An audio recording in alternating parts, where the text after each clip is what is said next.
Thank you for joining us once again. This is Healthful Living. My name is Kevin Matelong and I have a guest. Her name is Zahara. We are going to pick over from where we left last time, and we were discussing something about New Start. We managed to touch some issues concerning the various types of headaches. We touched something on how by missing sleep, how by missing to take enough water, you might get a headache. So today we move on and we want to touch on something. Maybe she will say hi, and then after that give us a recap of what we learned last week. Then after that we will move on. You are welcome. Thank you.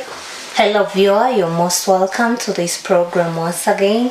I really say may the Lord bless you as you are watching. Thank you. So you told us the other time about the 3 types of headaches. One is the one which happens, you feel the pain on the forehead. Then there is another one which the pain comes on the sides. Then finally on one side, if you feel the pain on one side, that is called migraine. So tell us something about the 3 in a short one, then we can move on.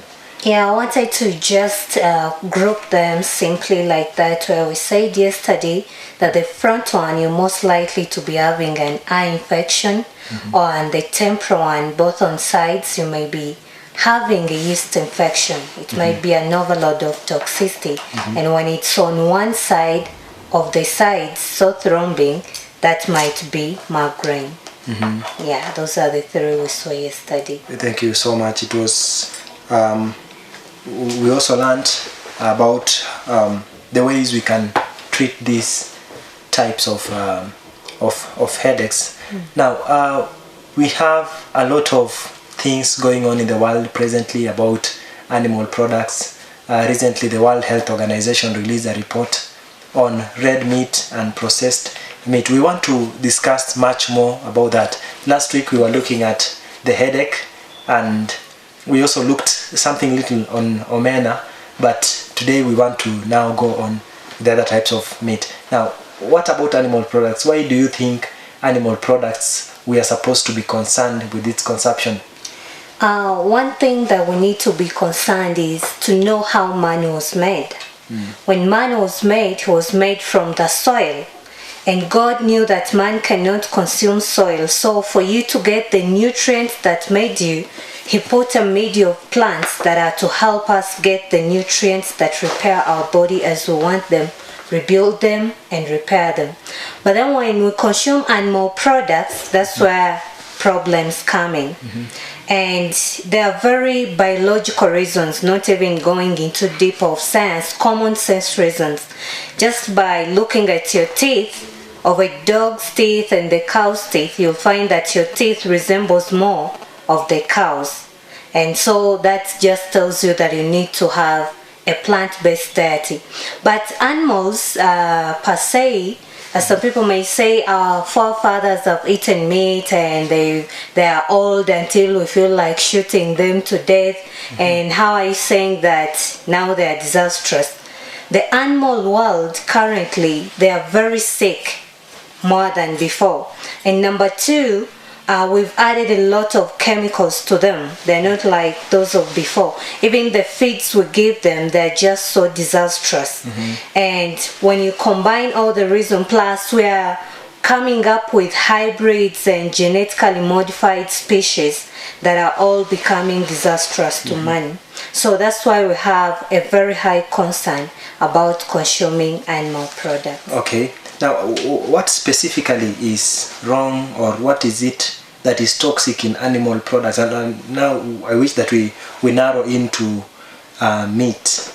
Then after that we'll discuss red meat. People say white meat is better, and doctors advise even through the media that we should take some pieces of white meat.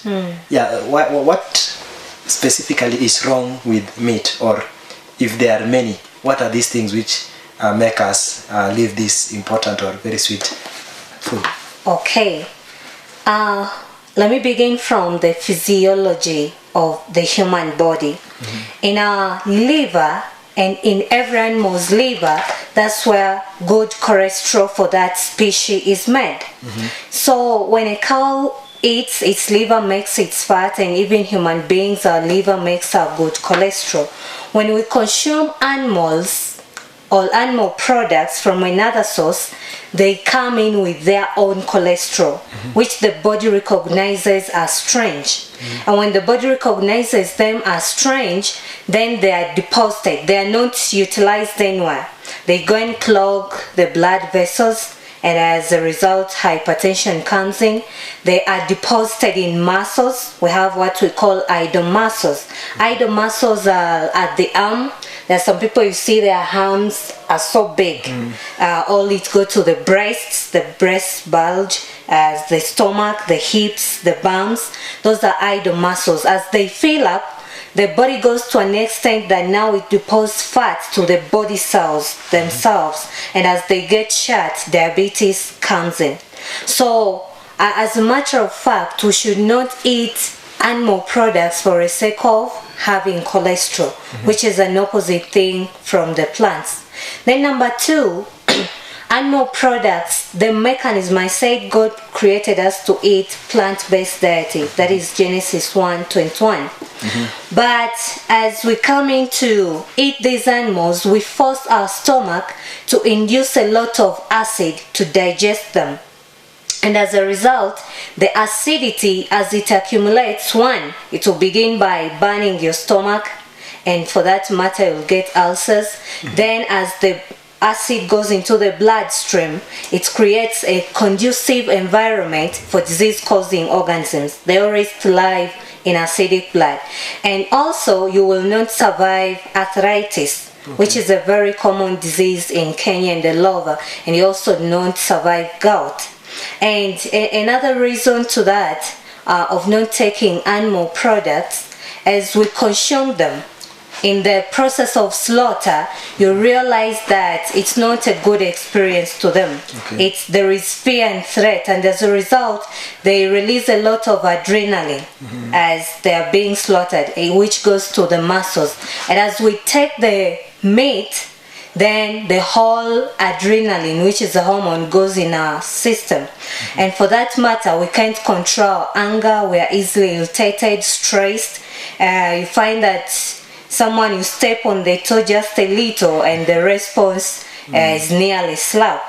And another thing I don't want to underlook with animal products, I'm realizing stomach and colon cancer are becoming rampant in this world, even in Uganda. When you eat animal products, they don't have fiber. So when you eat meat today, it will take 3 days to get out of the system. It rots there, it putrefies the blood, it causes bad odor, it toxifies the blood. But as it accumulates in the system, you may not escape colon cancer or stomach cancer. And that will be followed by constipation at the same time, and the end result might be hemorrhoids, which is a surgical case. You notice that years ago, cows used to be, you talk of these cows which are indigenous. Now we have hybrid which can produce 100 liters of milk. Then does that affect them? At home we have had cows for several years, in fact decades, and I noticed that as I've been growing up, they are becoming more sick. So previously they used to be taken, not to be taken to hospital, but the veterinary used to visit once in a while. But these days, nearly weekly, they have to visit and treat them. Does that add to the problems which we have with the meat and animal products? Actually, that's very, very right. Especially people who have dairy cattle. You find that we are overloading these cows. They are very sick. By the way we nurture them, we keep them. Just by as sin is increasing in the world, even sickness is increasing. So what happens as they're trying to treat them, the same medicine we use is the same medicine they give them. But the difference is when you look at the shearing of the cows, it's bigger than that of the human beings. Yeah. So these drugs accumulate, and as they accumulate, they go to the bloodstream, we consume them. Should you have a sickness which needs the same antibiotic, you'll have a resistance. And some people are allergic to certain antibiotics, and no wonder allergies, different type, are also on the rise. So that makes animal food very unsafe. Okay, you notice that we have talked about several issues, dear viewer, and one of them is about the hormones, the adrenaline, which, you know, when you're slaughtering an animal, it is definitely not happy. It's going to be very sad about the whole idea of it losing its life. So when you are killing this animal, it is going to release the hormones. That's what we have just been taught, and these hormones, they are passed from the animal to the individuals. So we expect people who take more meat to be more aggressive, but we'll come to that. We'll explain to that when we get back. The second issue is about the acidity of animal products. They are more acidic, they corrode the stomach and so forth. Then they lack fiber, and fiber is like a broom. Fiber clears the stomach so that when you have taken food, you don't have difficult work when you go to the washrooms.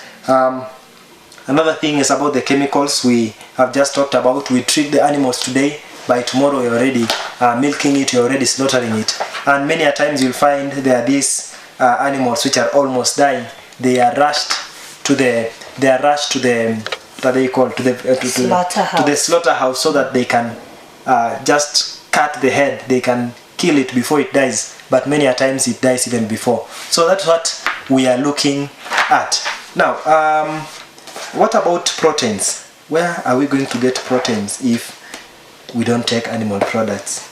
Actually, when you look at how the human body works, it's always a repellent to the animal protein, and that's why it purifies the blood. But when you use plant protein, for instance, we have beans, we have dengu, we have nuts, from groundnuts to cashew nuts, name it, almonds. We have cowpeas, we have chickpeas. It's just because we've not gone down there to venture. And one other thing that I need to come to our attention is even beans. When you look at them, they are all beans, but they have different shapes, different size, and different color. So when you eat njahe, which is black, it's different from when you eat the red bean. The nutrients and value you will get will be different, and each color represents a healing component. So all those things are a class of where we get our proteins. And there's something I also want to bring to our attention. Our body does not need a lot of protein. When you have a lot of it, it will be waste product. In fact, you will task your kidneys. That's why animal food is causing a lot of kidney problems. We only need, it's only the growing children and the youth that need a lot of protein. But for the adults, we only just need enough to repair and make some hormones and enzymes and our hair. We don't actually need a lot. All we need most can be vegetables and carbohydrates. Okay, there is that interesting research on human beings who consume more of animal products. We expect them to be more aggressive, and when you just look in Kenya, for example, the tribes or the ethnic communities which feed much more on animal products, you'll find that they are more aggressive. You should be thinking about that as we take a little break, and then when we come back, we are going to pick and discuss much more about the aggressive nature of people who take much more meat. Then we'll also discuss much more about we'll discuss much more about white meat. Don't go away.